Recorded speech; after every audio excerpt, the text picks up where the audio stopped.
Saat dia mandi, tiba-tiba itu diketuk-ketuk ini, diketuk-ketuk. Dia pikir ada temannya yang mengetuk. Dia buka. Saat dibuka itu tidak ada, semua sepi.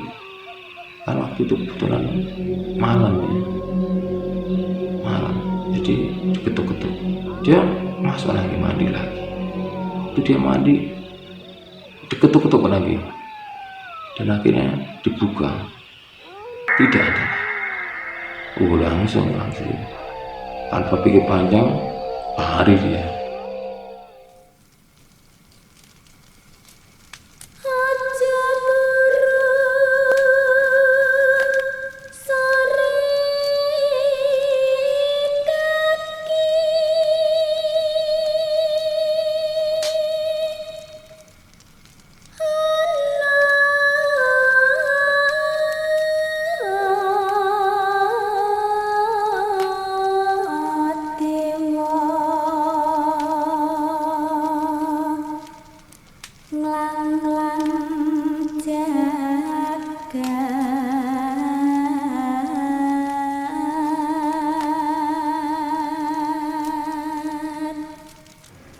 Cerita yang saya sampaikan ini terjadi ketika saya itu masih menjadi seorang mahasiswa ya, di suatu perguruan tinggi di Jogja.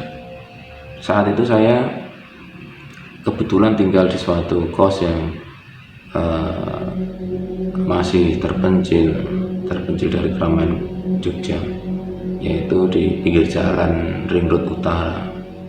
Dan letak kos itu sendiri masih sekitar di daerah perkebunan tebu, karena mayoritas lahan di situ itu masih tebu semua waktu itu, tidak seperti saat ini. Dan kos tersebut itu memanjang, jadi menembus antara jalan depan dan jalan belakang itu seperti ini ya. Jadi ini yang depan dan menembus jalan yang di belakang ini. Jadi jalan itu memanjang, itu sekitar 100 meter. Memang panjang sekali kos itu, dan dihuni sekitar 40 orang.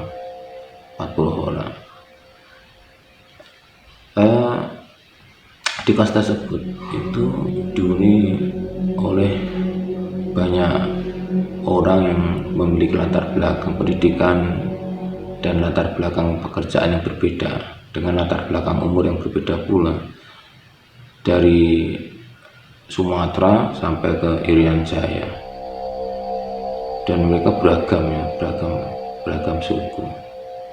Dan di kos tersebut ada ketua yang biasa kami panggil itu Pak RT.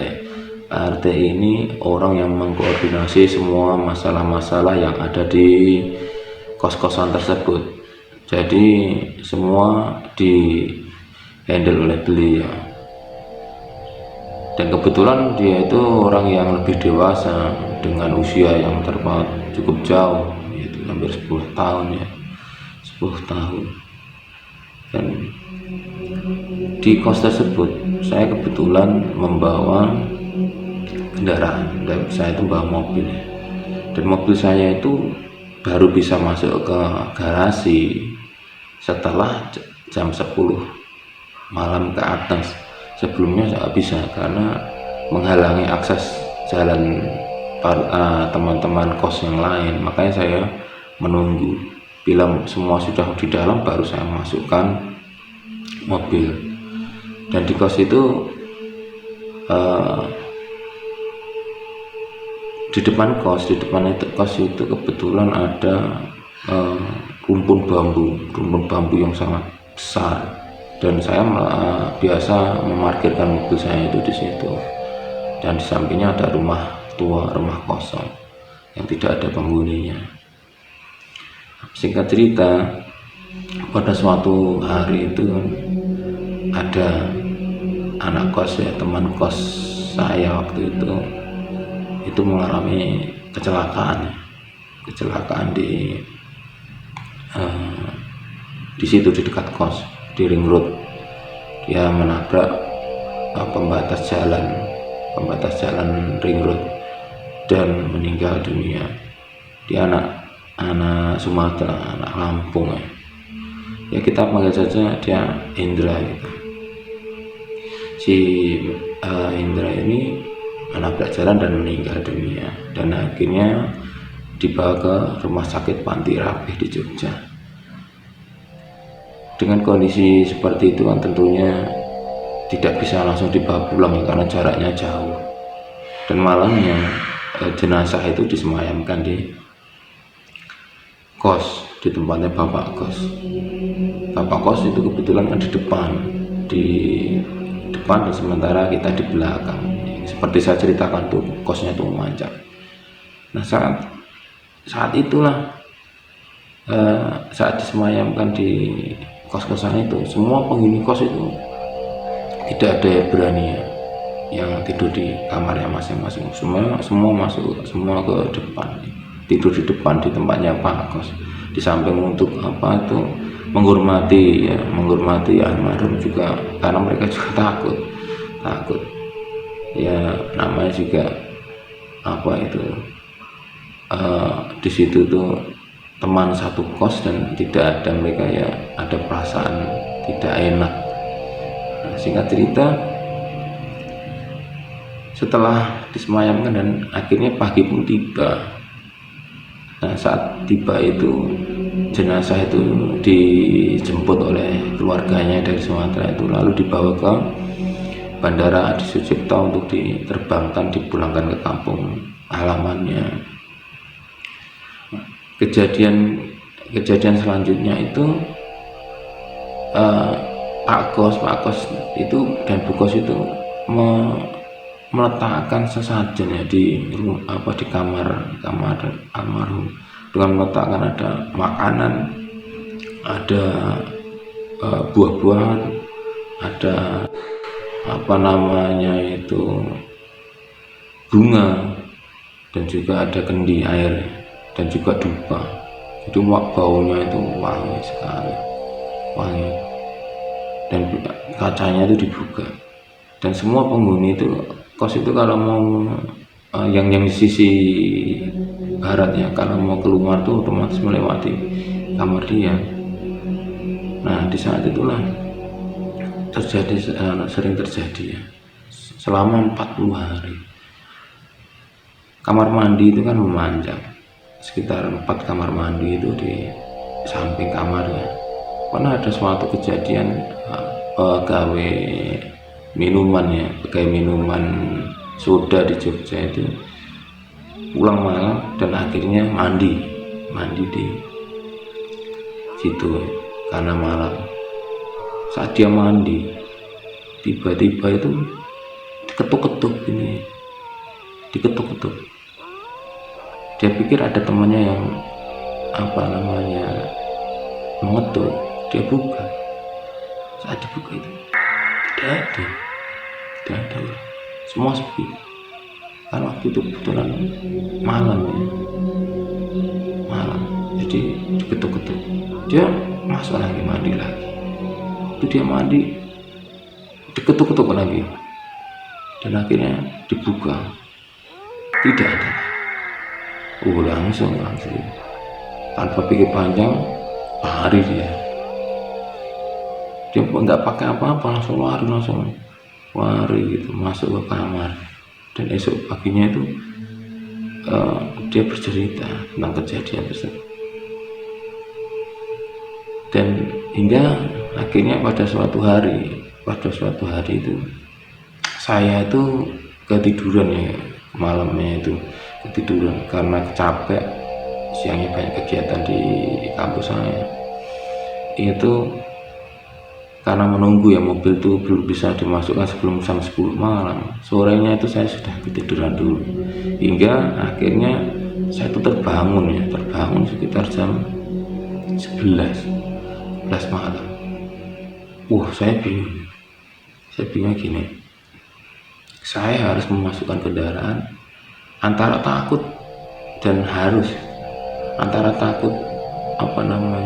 ada apa-apa, dan juga takut nanti kalau mobil saya juga ada apa-apa.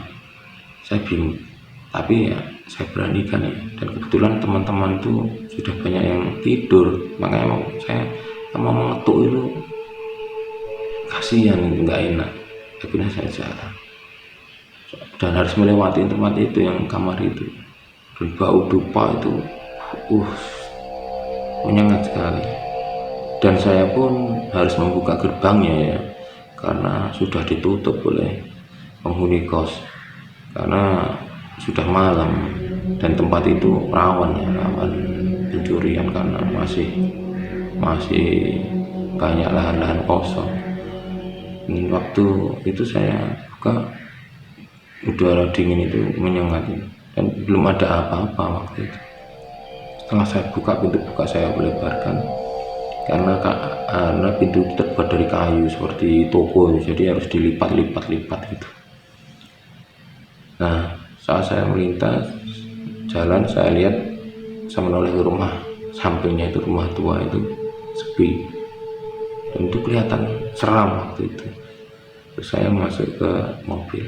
Saat saya buka mobil, disitulah hawa bau seperti tela dibakar itu sangat menyengat, sangat harum sekali. Saya kalau ingat ini tuh merinding, saya masih ingat itu merinding, itu menyengat dan itu lama, karena mungkin saking gugupnya ya saya itu buka pintu itu, kunci itu kan belum ada remote-nya, saya memasukkan kunci itu seperti nggak masuk, baunya semakin menyengat, semakin santer gitu. Di sini itu seperti ada tebal gitu belakang itu. Akhirnya bisa saya buka. Nah, di situ mobil saya itu juga, saya starter itu juga nggak mau, tetap saya coba berulang, saya starter itu nggak mau nyala, padahal nggak ada apa-apa, mobil itu lancar saja, tidak bisa. Dan baunya semakin menyengat. Saya itu panik juga, paniknya itu bukan karena apa-apa ya, takut karena jam itu semakin malam ya, hampir setengah 12, jam 11:15 malam. Saat itu dari arah jalan ring road itu, di gang itu saya tuh lihat ada sepeda motor itu mendekat. Saya lihat tuh, wah, saya bersyukur itu ternyata teman satu kos masih ada yang di luar. Dia baru pulang dari kegiatannya keluar, dia berhenti, dia tanya, wah, ada apa gitu kan. Saya bilang, ini mobil saya itu kenapa, saya nggak tahu nih. Saya ceritakan, jadi waktu saya ini baunya itu seperti itu. Apa dia ketawa, dia bilang, itu biasa seperti itu di sini, karena dia kebetulan kan dia senior ya di situ, biasa, nggak apa-apa, terutama di sini ya. Dan itu belum yang rumah samping itu kadang ada suaranya, ada suara gitu, kadang seperti ada orang menyanyi gitu. Tapi kalau dicari nggak ada. Dan itu ternyata mereka itu tahu. Akhirnya, dan anehnya setelah ada teman kos itu yang menemani saya, itu mobil itu mau di starter, itu gilanya di situ. Mau di starter, akhirnya dibantu, ditemani, akhirnya saya masukkan mobil ke ke garasi. Setelah itu ditutup, dan kebetulan teman saya satu kos yang tadi teman-teman itu, dia itu kamarnya dekat di garasi itu, dan dia pun masuk ke kamarnya, dan saya pun harus jalan ke depan karena kamar saya kebetulan di depan, karena seperti yang saya bilang dia itu memanjang gitu. dan saya hampir dekat dengan rumahnya Pak Kos itu, kosan kamar yang saya tinggali, dan itu saya harus melewati kamar mendiang. Saat saya melewati kamar itu semua sepi. Saya tuh berusaha tidak menoleh, saya diam. Di situ tuh ada seorang suara batuk gitu. Wah, ini merinding saya kalau ingat itu, sambil menceritakan itu merinding saya. Dan itu setelah saya jalan tutup saya tuh merasa seperti ada langkah-langkah mengikuti saya, langkah.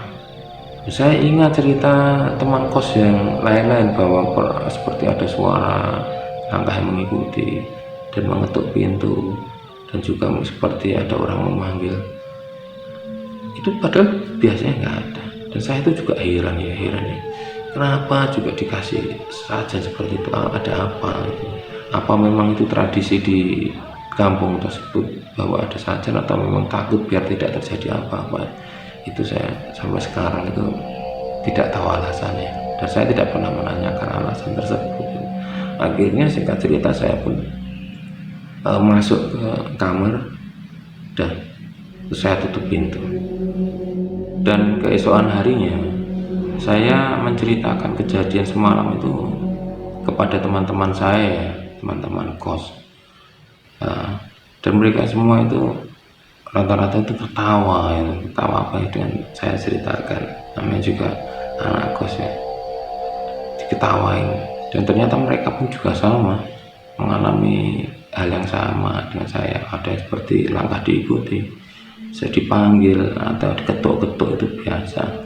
Dan kejadian ini terjadi selama 40 hari ya, 40 hari itu.